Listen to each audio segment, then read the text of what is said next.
So what's up? Good morning guys. What's up sa inyo mga kawasak? Tanghali na tayo, kita nyo 6:48 in the morning. So ngayon nga pala ay syempre ituloy-tuloy na natin to yung journey ko na kasama kayo. Hindi sana ako magbablog, kaso nga lang syempre para makita nyo din kung ilang araw, anong oras ako natatapos, mga ganyan, anong oras ako umaalis, kung ano yung mga pinag-aasikaso ko bago tayo makaalis, no. So ngayon medyo nagpi-50-50 na yung pakiramdam ko na parang nawawala na ako ng pag-asa na makaalis kasi putik pabalik-balik na tayo dyan sa medical na yan. Ngayon 2D eco naman guys. So noon nag-medical tayo, tapos nag-treadmill test, pasado na. Ngayon naman nag-medical tayo, tapos nakapag-treadmill test na naman tayo, hindi pa naman expired. Ngayon 2D eco naman, anak ng dete. So nag-fit to work na ako nung nakaraan, nung September, tapos hindi naman tayo pinalis pa, no. Kaya ngayon nakapag-medical ulit tayo kasi na-expired na yung medical natin nung nakaraan. Syempre ilang buwan na yun September, October, November, December, January, February, 5, 6. O magsi 6 months ngayong 6 months ngayong March. Hanggang 6 months lang talaga yun. Baka kalaghatian pa ngayong taon ako makaalis, kaya expired na. Tapos ngayon minamadali nila ako na kailangan kong mag-fit to work. Teka fit to work na ako last year, pero hindi nyo pa ako pinaalis. Tapos ngayon hahagasin nyo ako na kailangan ko mag-fit to work agad. Hindi naman tama yan, no. Antayin nyo na lang, no. Kung ano man, kung hahanap wala silang choice kundi alagaan ako ngayon, no. Kasi kapag naghanap pa ng ibang aplikante, mas lalong matatagalan sila magproseso kasi napakatagal ng proseso, no. So yan guys, pero hindi naman tayo nila bibiguin, no. Gusto lang nila na ma-fit to work agad tayo para anytime pwede tayo makaalis, no. Sabi ko kasi dun sa Japanese, hindi sa mismong hindi sa mismong boss ko, sabi ko dun sa nag-aasikaso sa amin, yung nag-aayos ng mga papers namin sa Japan, sabi ko sa kanya kung pwede ba ako pabilisin. Sabi ko pwede bang isabay na ako dun sa kasabay ko pag alis ngayong April ata yun or May, so sabi niya sasabihin daw niya kay boss ko kung ano magiging decision. Nag-over na nga ako na sige, kahit yung kaltas sa bahay, kasi dapat diba dalawa kami kakaltasan doon, is i-times 2 na lang sa akin para makaalis ako. So hindi din naman ako lugi doon kasi nga yung sa bahay kasi ang kaltasan doon ay yung kalahati nung kaltas sa bahay ay sa boss ko, sa employer ko, tapos yung kalahati sa amin dalawa sana. So ang mangyayari tighati kami di boss ang yun lang. So ngayon medyo tinanghali tayo, sana pumayag, no, para makaalis agad tayo kasi ayoko na bumiyahe. Pero if hindi naman tayo makakaalis, wala naman akong choice kundi magbiyahe na lang ng Grab kasi yun lang yung pinagkakakitaan natin dito sa Pilipinas Pero hindi naman ako nawala ng pag-asa, no. So guni-guni ko lang yung 50% na yan, pero makakaalis tayo dyan 99%, 99.1% tayo makakaalis. Ganun tayo maniwala. Kasi guys, kung ano yung iniisip mo, kung ano yung pinaniniwalaan, yun yung mangyayari sa'yo, diba? Kung ano yung lagi mo sinasabi, syempre yun yung gagawin mo, no? My God guys, tanghali na tayo, 6:53. Sana naman hindi umulan, no? So for sure, mga 8 to 8:30 tayo makakadating sa medical center. Take note guys, hindi dun sa mismong medical center tayo mag-2D eco ata, kasi parang i-refer pa tayo sa ibang clinic, no? Para dun sa 2D eco na yan. Ganito yung hirap kapag mag-a-abroad, ha? Kaya yung mga yung mga neighborhood natin dyan na laging nanghihingi ng pasalubong, tiis-tiis na lang, no? Kasi hindi nyo alam kung anong hirap ang aming pinaggagawa bago kami makaalis, no? Tapos pagka umuwi ka, wala kang pasalubong, wala ka man lang chocolate, mga ganyan. Nakakabarino, no? Pero hindi ko naman inaano yan, no? So yan, nandito tayo. Ay putik, parang uulan, no? Huwag naman sana. Pagbalik ka na lang umulan, magme-medical pa ako, pa Manila pa lang ako. So ngayon ko lang napansin guys, wala na pala tayong gas, nagbi-blink-blink na siya.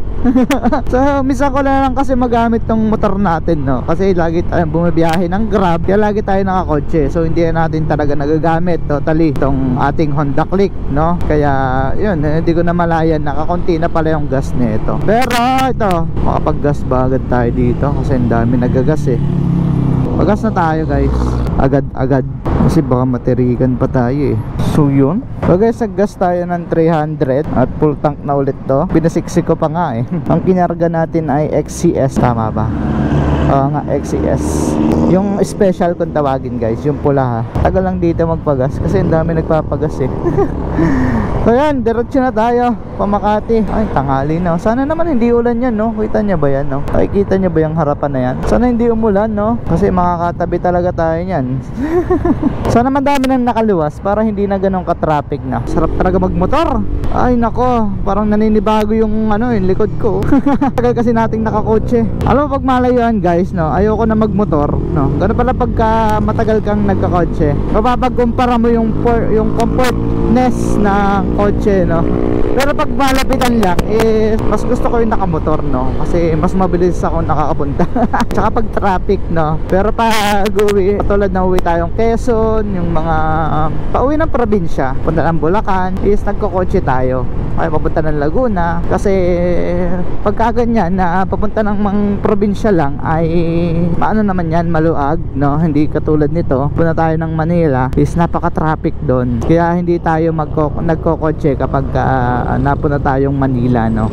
At lalo ngayon, may asikasuhin lang tayo, mas okay na ditong nakamotor tayo para sakaling maano sa parking is wala tayong problema, wala tayong maging problema sa parking, guys. Kasi pag motor napakadali naman yung isingit-singit kapag ipapark mo. Yo, ano na, go na. So Imus pa lang ito yung district, oh.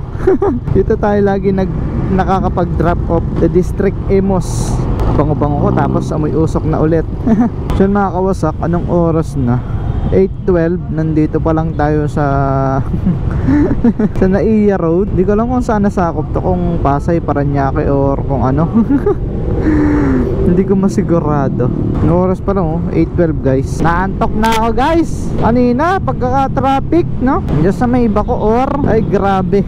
Inaantok na ako kanina. Tapos wala pa akong kain, no? Hindi pa ako kumakain na agahan. Nagkape na ako kanina. So wala tinatamad ako, parang wala akong gana kumain Sabi ko magkakape na lang ako. So mamaya na lang ako kakain, no? Before ako umuwi, no? Or namimiss ko na kasi magpares. Di kasi ako makapagpares ngayon basta-basta guys. At ako nga ay hindi pa tapos yung aking medical. Baka mamaya sumablay pa tayo. Sayang naman yung ating pinag-asikaso. Yung Rojas Boulevard. Ingat kayo dito kasi maximum lang dito na speed ay 60 kilometers per hour. At pag napitikan kayo dito ay nakaw, wala na, mahal yan. Dami mga bus natin, no? Sa gitna na lang nagbababa. Hay nako, nasa Manila na naman tayo para magpa-check up. Hindi naman check up, no?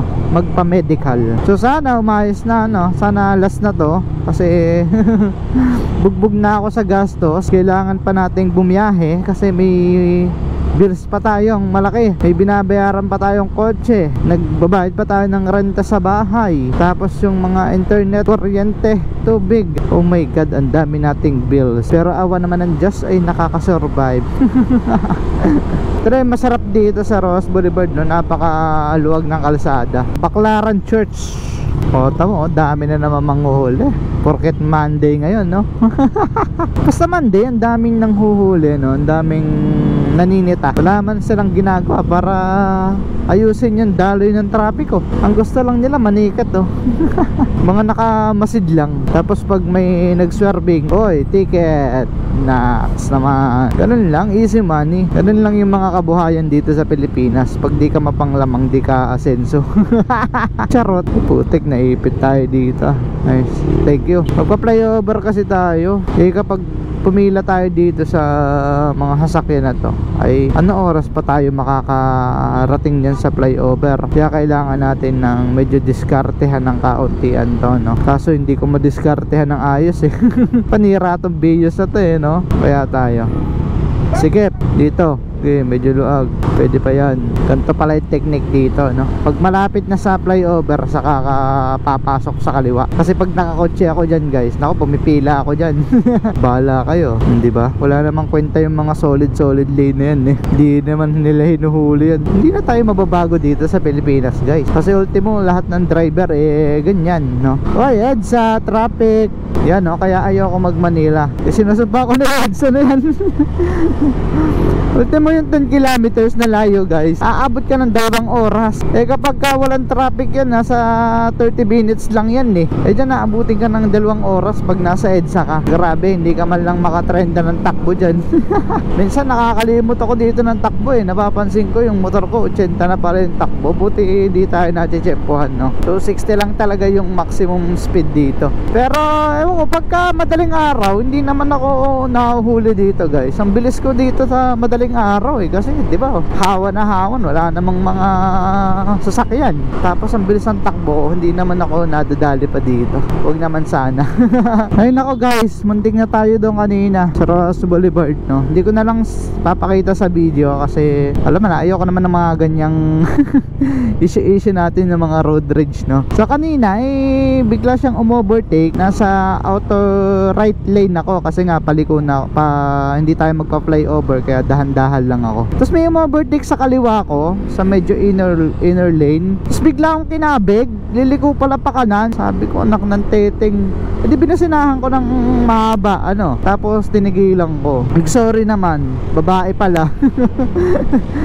So sabi ko bakit ka bigla na lang liliko pa kanan? Eh alam mo namang may inovertikan kang motor, ano? Kaya kung may inovertikan sa sasakyan, saka wala man lang ka-signal la, igla na lang kumabig. Kung nag-signal man lang siya, eh di sana nakapag-slow down ako kasi hindi naman ako nagmamadali. Pwede ko naman siya pagbigyan, no? So wala, utangin na yung puso ko. Mag-2D echo pa naman ako, putik, kinakabahan na ako. High blood ako eh, no? So okay lang yan guys. So maging mabait lang tayo sa kalsada, no? So kung ano yung hanggat makakapagtimpe, eh magtimpe. Hanggat makakapagpasensya ay magpasensya guys. Kasi wala namang maidudulot yung maganda pagpapaikli ng PC natin, no? Pasensya na lang. Pasensya po. Ay kung may kamote, eh pagpasensyahan mo na. Kamote yan eh, hindi na mababago yan eh. Yung mga nakakaunawa na lang ang dapat umunawaan. At kung hindi nyo naman maunawaan, eh wag na lang kayong wag na lang kayong magmaneho, no? Dito kasi sa Pilipinas is pahabaan ng pasensya sa pagmamaneho, lalo nandito ka sa Metro Manila, no? Lahat nandito na, lahat ng klase ng driver ay nandito sa Manila, lalo na yung mga jeep na yan. Ako po, diyan ka mamamatay ng maaga. Wag kang didigat sa mga jeep. Karamihan sa mga yan is kapag titigil, basta-basta na lang pag nakakita ng pasahero. So di ka naman sila masisisi. Kahit naman ako yung driver ng jeep, nakakita ako ng pasahero, syempre tuwan-tawa ako, titigilan ko agad yan, no? Katulad nung nagta-tricycle. Totoo nga naman yun, no? Ligaw muna bago tingin. Kunyari nakakita ko, dati kasi tricycle driver ako, kunyari nakakita ako ng pasahero, pumara, wala, bigla na lang uliligaw niya, saka ako titigin. Ewan ko ba, ganun talaga eh, wala tayong magagawa dyan. Nalimutan ko na yung daan. Dito ba? Ay hindi, doon tayo sa kabila. Ay pwede na pala dito. Ayun, pag nakita mo yung color brown na building na yan, katabi nyan. Katapat nyan ng ating medical center. By the way, 8:30 naman talaga ang bukas ng medical center. So abot na abot tayo, 8:27 pa lang. Pero mo 1.5 hour din, no? Pero mabilis na kaysa yung nasa Quezon ako. At least minimum ng 3 hours yung bibilangin mo bago ka makarating ng Makati. Pero isang sakay lang naman yun, no? Yan, dito na tayo. Alright, so lang guys, mamaya na lang ulit, balitaan ko na lang kayo kasi feeling ko hindi naman dito yung 2D Eco, kundi sa PMP sa Maigil Puyat Avenue. Dito ay kukuha lang tayo ng referral. So yan mga kawasakan, dito tayo ngayon sa PMP pala, PMP. Yan So dito nag-2D Eco guys, nagkuha lang tayo ng referral kanina dun sa St. Rita. Buti lang hindi yung hindi yung cardio, ay hindi yung treadmill kasi tanga na, nakakapagod yun. Yan guys, ngayon na ipauwi na tayo. So tapos na ako mag 2D Eco sa naman daw ang result nun sa Wednesday guys. And then yun nga. So sana naman maging okay yung result, no? Kasi para wala na tayong problema. Sana last na yan, no? Last ng medical natin kasi hindi ko na alam yung gagawin ko. Ayoko na magbiyahe guys, ayoko na mag grab kasi nakakapagod talaga, as in sobrang aga kong gumising, tapos para kumita ako ng maganda-ganda kailangan medyo late na ako umuwi, yung ganun. Kaya ayoko na mag-grab. Oo, kaya kong kumita ng malaki sa grab, kaso nga lang yung pagod ko guys is talagang swabe din, no? Tsaka nakakaba din kasi nasa lansangan ka, anytime pwede kang maaksidente, magkaroon ng aberya, masiraan, maplatan, yung ganun, yun yung nakakatakot eh. Tapos syempre mechanical yan ng mga sasakyan, may pwedeng masira yan sooner or later kasi sa everyday nating paggamit, hindi naman may iwasang hindi masira. Yun yung hindi ginagamit na sasakyan nasisira eh, what if kung ginagamit pa, ano? So yun yung mga nakakatakot, no? So ano na lang mangyayari sa atin, kunyari na malmaan tayo ng damage na hindi na pwedeng magamit agad yung kotse, so saan tayo kukuha ng ikabubuhay natin, no? So oo, kailangan natin pag-ipunan yung mga unexpected na gasto sa ating mga sasakyan, no? Para naman kung sakali man na ano ba yan, dito rin tayo nakasama dun sa left turn, no? Ay nako. Isa na, dito tayo nakasabay, dito tayo para safe. Stop yan ha, stop ha. O, tamo, o, ang galing. Kamote Q. So yung mga ganyan hindi nila pinapansin, no? Alright, let's go. Paura, traffic dito eh. Ito ata yung sa Supreme Court ba? Basta alam ko traffic dito, nakapaghatid na ako dito sa Grab. Guis ngayon kasi hindi ko kabisado dito, no? Pero pagdating dyan sa Rojas Boulevard dyan, alam ko na yan. Buti lang nakamotor tayo, no? Ultimo motor kanina, mga kawasak. Ang hirap mag-park dyan sa PMP. PMP ha, PMP. Ito ay Paura, Padre Paura Avenue. Tayo sa Gedli. So ganyan po ang mag-asikaso ng kaibang bansa, guys. Hindi biro yung abala, hindi biro yung gastos, tapos hihingan ka lang ng mga kapitbahay mo ng pasalubong. Ano ba? Ni pamasahe, hindi kayo nagbigay o tumulong, tapos ngayon hihingi kayong pasalubong. Hindi naman ata tama yan. Hindi naman sa lumalaki yung ulo kasi nakipag ibang bansa eh, kasi naman napakahirap din naman bago ka makaalis, guys.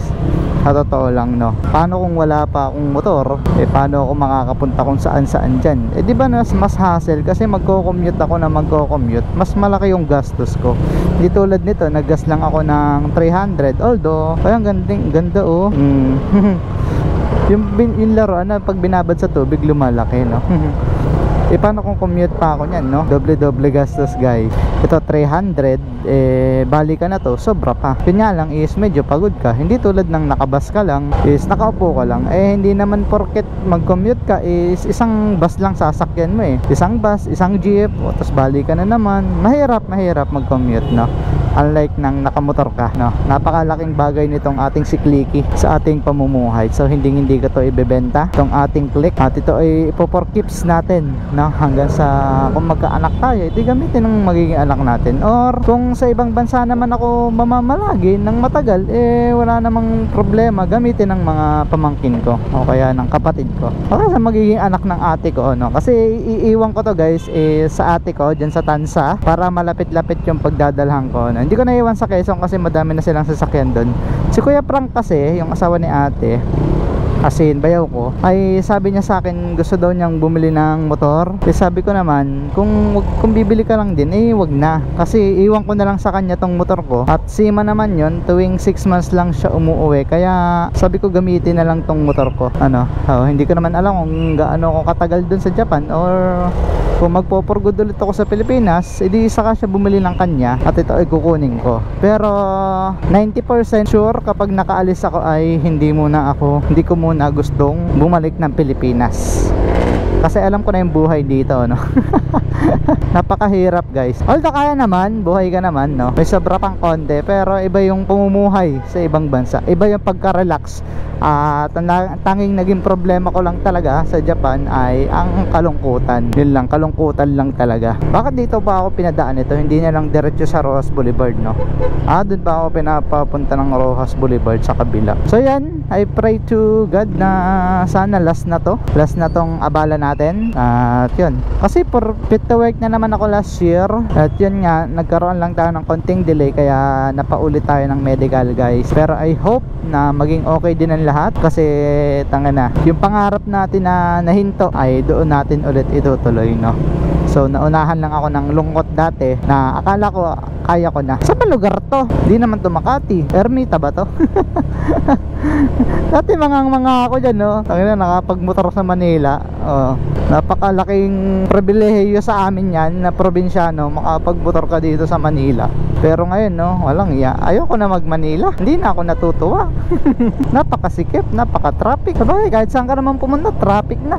Alam nyo guys, mas madami pang manghuhuli dun sa Candelaria, Quezon, nakikita ko, kaysa dito sa Manila. Dito kasi talagang nahuhuli ka lang kapag matigas yung ulo mo, hindi ka sumusunod sa traffic, traffic regulations no? Pero sa Candelaria, checkpoint talaga. Talagang paparahin ka, no? Pwede na siguro ako dito, no? Manila, Koreatown. Sana, ay shit, sana. Booking in, Akala ko may tagusan na dito para Rojas Boulevard. Okay, doon pala sa kabila. Alam ko one way to Visit na yan. Ay! Buti may mapa tayo. Ito yung mahirap yung mapapasuot ka sa one way. So dito naman sa Manila ay hindi na ako kabado. Kasi nga, di ba, ang nagpalakas ng loob natin ay ng loob sa atin ay ang ating pag-grab, guys. Legit yan. Simula nung nag-grab ako ay lumakas na yung loob ko dito sa Manila. Kasi syempre kotse pa yun Ito, motor lang ito Walang ka problema. So paano tayo makakapasok sa makakapasok sa Rojas Boulevard niyan? Lang yung ko kapag sinusuway ko yung yung Waze. Hindi ko na alam ko ano yung gagawin ko, Paano makakapunta ng Rojas Boulevard? Nag-reroute Ang tagal mag-reroute ng ating Waze. Reroute ka na. Naknotokon man, Bawal ba tayo kumanan dun? Ay, bawal nga talaga. Talagang kakaliwa tayo. Bawal dito sa service road. Tas basta ka lang papasok ng Rojas Boulevard, So yun, ikot muna tayo, guys. Ganito yung kotse natin, Ang pogi pala, Ganyan yung pinanggagrab natin. So ang pogi pala kapag nasa labas ka, Kasi hindi mo siya ma-appreciate ng ayos pag nasa loob ka. Hindi mo makita yung kagandahan ng kotse natin pag nasa loob tayo. Kasi hindi naman natin nakikita Puro manobelo lang nakikita natin, tsaka mga controls, So ito, ang pogi pala, G4 yan. Diba? Para Rojas Boulevard din to Sarap dito, ang lilim So ayan guys, ang hirap din pala maging yung yung daily upload. Hindi naman ako daily upload, daily vlog, pero yung upload ko every other 2 days, every other day, guys, So ngayon ay dalawang flyover ang ating dadaanan. Isang Gilpuet ba to? Isang Buendia Avenue at isang EDSA flyover. Tanda ko na guys, nung una kong yung baba ko, yung una kong dating sa Pilipinas, dinaan ako dito ng taxi kasi syempre malay ko sa Manila nun. Hindi ko naman dati medyo sa ulo ang Manila, lalo yung sa Naiya papunta ng Buendia, guys. Idinaan niya ako dito, tapos Ermita inikot niya ako dun sa may papuntan sa puntang Top Avenue. Diretso siya dito. Malay ko ba, so mahal ang nabayaran ko nun, nasa 800. Lapit na lapit kaya hindi mo din masisisi kung bakit na yung taxi kumbaga hindi na tinatangkilik kasi sa napakamahal na singil yun nga yung kalimitan kinokontrata na, tapos yung mga metro nila ayaw nilang buksan, kinokontrata na, kaya ayaw na din tangkilikin ng marami ang taxi kung hindi naman sila nagmamadali. Mas gusto nila yung Grab kasi pag Grab fixed rate yan, so malalaman mo na kung gaano kalayo, kung magkano, at hindi ka mabubudol pagka nag-Grab. Wag ka lang magpapakancel sa Grab para kumontrata. Pero ganun tayo minsan. Hindi ko naman kinokontrata, guys. Kumbaga, kunyari inihatid ko siya sa part na yon, tapos may pipermahal lang siya doon, may sikasuhin lang, di naman tatagal ng 30 minutes.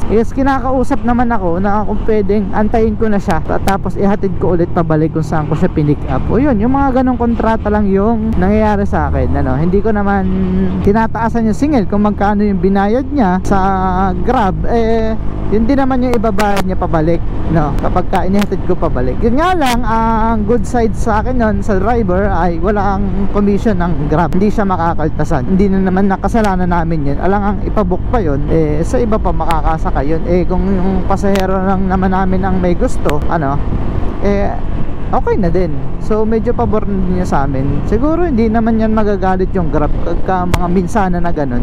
Wag lang palagi, ano. Ito EDSA flyover na guys. O tamo, traffic pa din hanggang ngayon.